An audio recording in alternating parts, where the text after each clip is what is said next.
Hi, welcome back to Diesel Dave's new video, part 2. Hope you enjoyed the first one. It gives you some idea of what I'm going to actually do.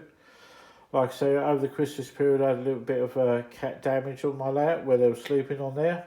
Plus I was trying to work the underground out and it wasn't fitting properly. So what I decided to do was start again and work my way around to get everything in that I need.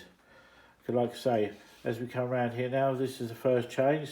I've done away with the bridge and the cliffs in the front here, and I've moved the actual maintenance shelf over the back now. This gives me so much room now to work on.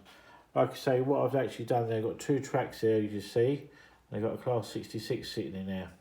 But it gives you some idea what it's going to look like. So all this area in the front here, this is quite a lot of area. I didn't know I had it till I actually moved it along. And this is going to be the new scrapyard, so this is going to be quite busy going on. Like I say, a lot of people like my scrapyard I've done a bit further along, you see in a minute.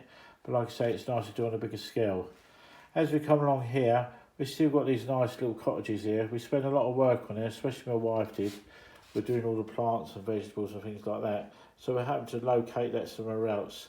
I still want that on the layout because it's quite a nice little scene.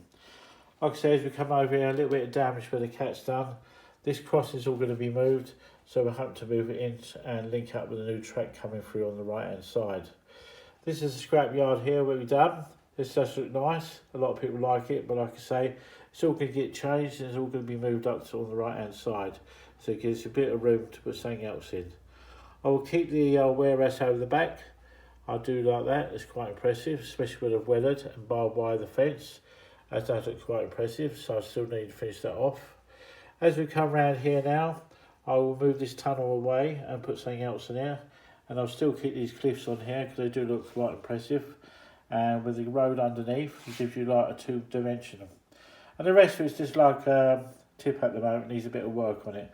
But like I say, if I start on the right hand side, work my way around, I'm sure I'll get there in the end.